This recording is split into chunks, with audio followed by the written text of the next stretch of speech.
Assalamualaikum warahmatullahi wabarakatuh. Alhamdulillahirabbil alamin wassalatu wassalamu ala asyrafil anbiya'i wal mursalin wa ala alihi washabihi ajmain amma ba'd.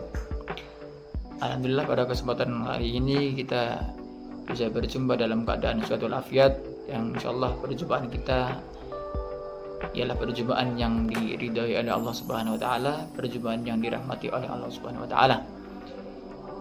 Di mana perjumpaan kita ini bertepatan di mata kuliah fikih, dan mata kuliah fikih tersebut diampu oleh beliau Ibu Dokter Hajah Affah Mumtazah MPDI selaku dosen pengampu mata kuliah fikih di semester 5 ini. Semoga beliau diberikan umur panjang, sehat walafiat, amin ya rabbal alamin. Dan fikih yang insyaallah akan kita bahas di pertemuan perjumpaan kali ini yakni keterkaitan sholat jamak dan sholat qashar. Dan sebelum kita lanjut ke materi, tentunya saya tidak sendiri, saya ditemani oleh teman saya, yakni ada Ibu Deni Kristinawati dan Ibu Amariko Hazain Ahlin yang insya Allah akan menemani pembelajaran kita sampai akhir video nanti. Langsung saja kita masuk pada materi yang akan kita bahas di perjumpaan kali ini, yakni keterkaitan sholat jamak dan sholat qashar. Sebelumnya kita harus mengetahui dulu apa itu pengertian daripada sholat jamak dan apa pengertian daripada sholat qashar. Sholat jamak yakni menggabungkan dua sholat wajib, dua sholat fardu digabungkan dalam satu waktu yang sama, dalam satu waktu yang bersamaan. Seperti halnya contoh sholat zuhur digabungkan dengan sholat asar, sholat maghrib digabungkan dengan sholat isya, itu sholat jamak. Apa itu tadi? Dua sholat wajib yang digabungkan dalam satu waktu. Selanjutnya sholat qashar. Apa pengertian daripada qashar? Yakni meringkas sholat yang berjumlah 4 rakaat menjadi 2 rakaat. Itu berlaku untuk sholat yang berjumlah 4 rakaat. Apa saja? Sholat zuhur, sholat asar, dan sholat isya. Untuk sholat maghrib tidak berlaku untuk diqashar, apalagi sholat subuh, karena ini hanya berlaku untuk sholat yang bangsa 4 rakaat.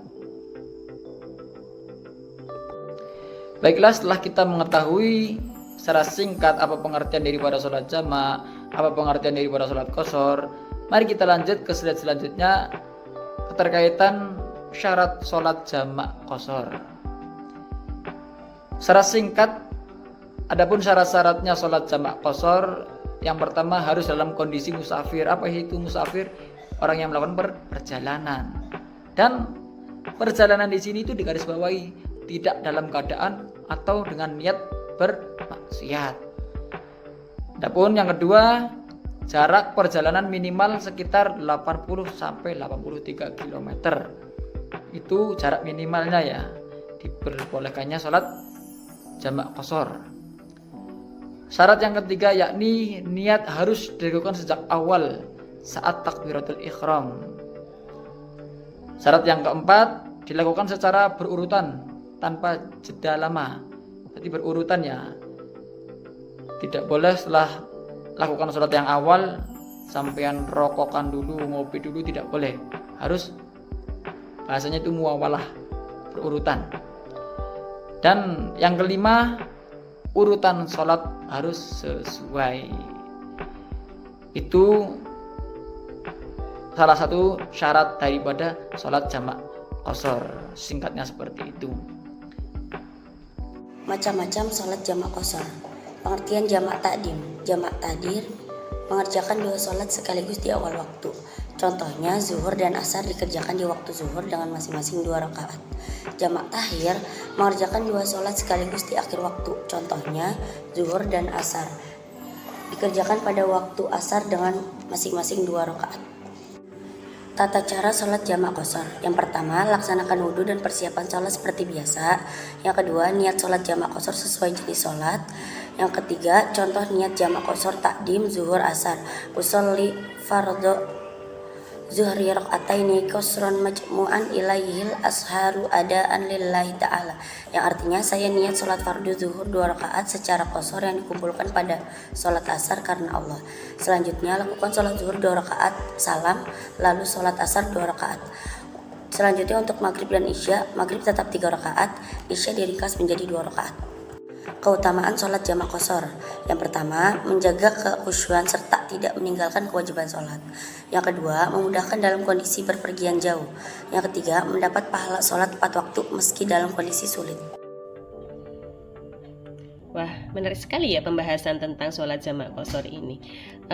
Bicara tentang pelaksanaan fikih jamak qashar dalam kehidupan kita sehari-hari gitu. Kadang kan muncul ya permasalahan di dalamnya yang kita tuh ragu-ragu, boleh nggak sih kayak gini, boleh nggak sih kayak gitu. Nah, misalnya nih ada kasus kayak kemarin saya alami gitu. Saya kan dinas ke luar kota selama 6 hari. Jaraknya sih cukup jauh begitu, 150 km begitu ya. Yang saya ragukan dan juga teman-teman saya ragukan pada waktu itu adalah boleh nggak kita itu selama dinas di sana itu mengqashar sholat begitu.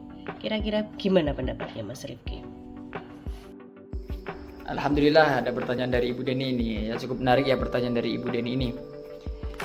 Mari kita jawab secara singkat saja ya Bu ya.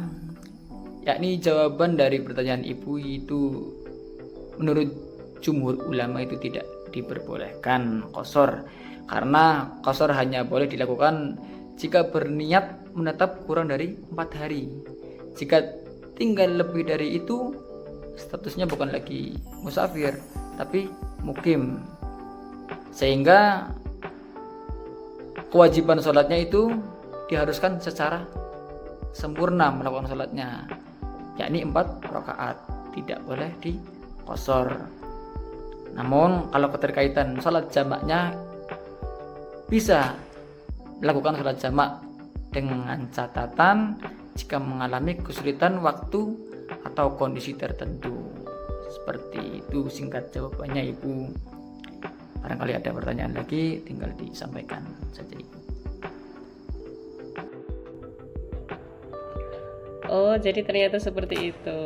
Jadi membuka wawasan saya ya kalau nanti kita dinas di luar atau berpergian dalam waktu yang lama di luar, tidak perlu ragu-ragu lagi begitu untuk pelaksanaan sholat.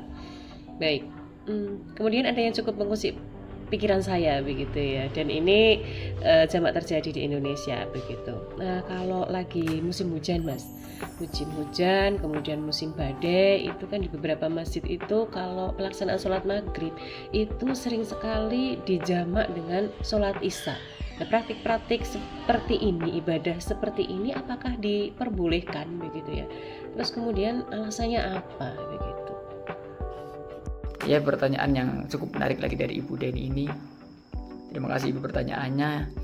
Apakah redaksi tersebut dibenarkan dalam Islam? Ya, tentunya dibenarkan dalam Islam Ibu, karena dalam keadaan hujan lebat atau banjir, kita itu diperbolehkan melakukan jamak takdim seperti halnya sholat maghrib dan isya meskipun bukan dalam perjalanan. Ini termasuk rukhsah ringan dari Allah Subhanahu wa taala. Tapi perlu digarisbawahi, ini khusus sholat berjamaah. Khusus sholat berjamaah di masjid.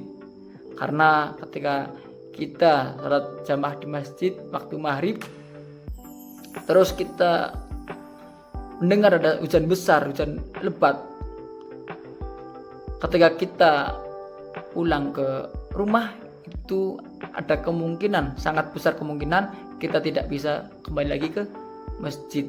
Maka kita diperbolehkan melakukan sholat jamak takdim tersebut Ibu. Terima kasih, semoga bermanfaat. Barangkali ada pertanyaan lagi, tinggal disampaikan lagi. Wah, luar biasa sekali ya. Saya takjub begitu ya. Ternyata setiap Allah itu memberikan perintah kepada umat muslim, pada kita itu selalu diberi alternatif yang memudahkan. Nah, saya jadi pengen menggali begitu ya. Kira-kira di balik adanya keringanan dalam pelaksanaan sholat berupa syariat jamak qashar ini, sebabnya apa begitu, maksudnya untuk apa gitu ya. Jadi supaya kita ketika melaksanakan ibadah itu juga lebih bisa masuk gitu ke dalam hati. Kira-kira kenapa ya Mas ya? Terima kasih Ibu pertanyaannya. Kenapa diperbolehkan sholat jamak dan qashar bagi orang yang berpergian? Karena tentunya Islam itu rahmatan lil alamin. Islam itu tidak memberatkan, tidak mempersulit kepada umatnya, dan itu pun salah satu kemurahan dari Allah Subhanahu wa taala kepada hambanya agar tetap bisa beribadah dalam kondisi apapun tanpa meninggalkan kewajibannya.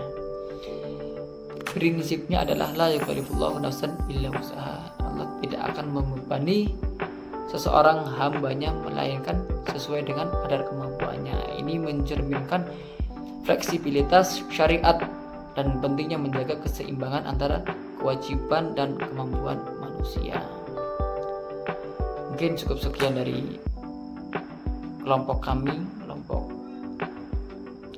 khususnya kelas B24 ini ya. Barangkali ada salah ucapan, salah pengertian, itu hak dari kami. Ada kebenaran itu hak Allah. Mungkin sekian dari kami. Wassalamualaikum warahmatullahi wabarakatuh.